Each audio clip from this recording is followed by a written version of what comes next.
The dog slept outside the baby's room every night. No one had asked him to. He just chose to.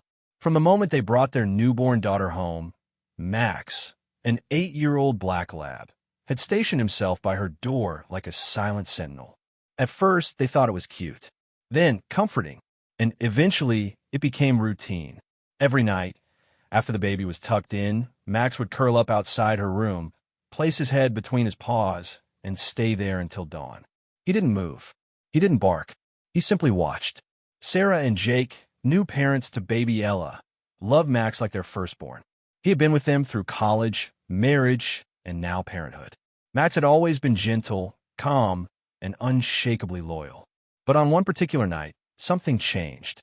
It began around 2:17 a.m. The house was still. Outside, wind pressed against the windows. Inside, the only sound was the faint hum of the baby monitor. Then Max barked. Not once. Not playfully. Not like he did when someone knocked at the door. This bark was sharp, urgent, and repeated over and over. From their bedroom down the hall, Sarah sat bolt upright. Her heart raced. Jake stirred. "What is it?" "Max," she said. "Something's wrong." They both jumped out of bed. The barking intensified. They ran down the hallway, feet pounding the wooden floor. When they reached Ella's room, Max was there, pawing at the door, barking with wild insistence. Jake swung the door open. The nursery was filled with a thick, smoky haze. The air was heavy, stinging their eyes and throats. Ella's cries were faint but desperate. Her chest heaved with tiny, panic breaths. "The heater!" Sarah screamed. They had installed a small space heater in the corner of the room, one with an automatic shut-off feature. But something had gone wrong. The cord had shorted, melting into the carpet. A small fire had started and smoldered in the corner, releasing toxic fumes without flames. Jake grabbed the baby. Sarah threw open the windows. Max ran in circles, barking, frantic and alert. Within minutes, they were outside, barefoot on the grass, clutching their baby to their chest as smoke began to billow through the nursery window. The fire department arrived quickly. The damage was minimal, but the danger hadn't been. According to the chief, the melted cord had created a slow-burning chemical fire, nearly invisible but deadly. The room had filled with carbon monoxide and toxic smoke. Another hour, he said, and things could have ended very differently.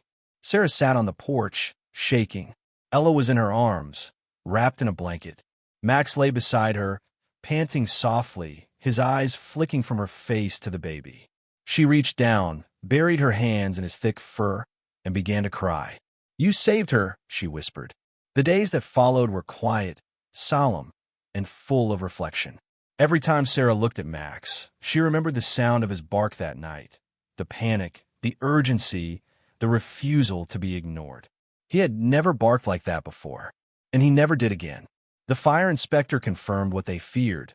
The smoke alarm had failed. The battery had corroded. There had been no warning. No warning except Max. In the weeks that followed, Jake replaced every detector, rewired every outlet, and threw away every heating device in the house. They didn't talk much about what could have happened. They just watched Ella sleep a little longer each night. Max continued his nightly vigil outside her room. But Sarah noticed something different now. He didn't sleep. Not fully. He dozed with one ear up, eyes half open, alert even in rest. It was like he had decided this baby was his. His to guard. His to protect. When friends and family heard the story, they were in awe. "You're so lucky," they said. But Sarah didn't believe in luck. She believed in love, an instinct, and the unwavering loyalty of a dog who didn't need alarms or words to know when someone he loved was in danger. One afternoon, Sarah knelt beside Max in the hallway. Ella was giggling in the living room, clapping her tiny hands together as cartoons flickered on the TV. Sarah scratched behind Max's ears and looked him in the eyes. "You're more than a dog," she said. "You're family. You're a guardian." Max licked her hand and leaned into her touch. From that night forward, Max never barked again. He didn't need to. He had already said everything he needed to, loud enough to save a life.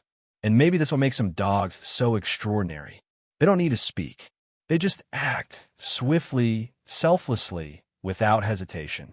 Max never wanted praise. He never wanted attention.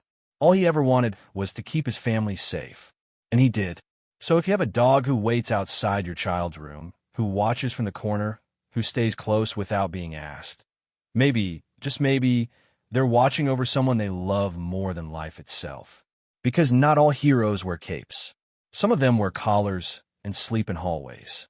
If this story moved you, don't forget to subscribe for more true stories of love, loyalty, and the incredible bonds we share with our pets. Because sometimes the softest bark in the night can echo louder than a scream and save everything we hold dear.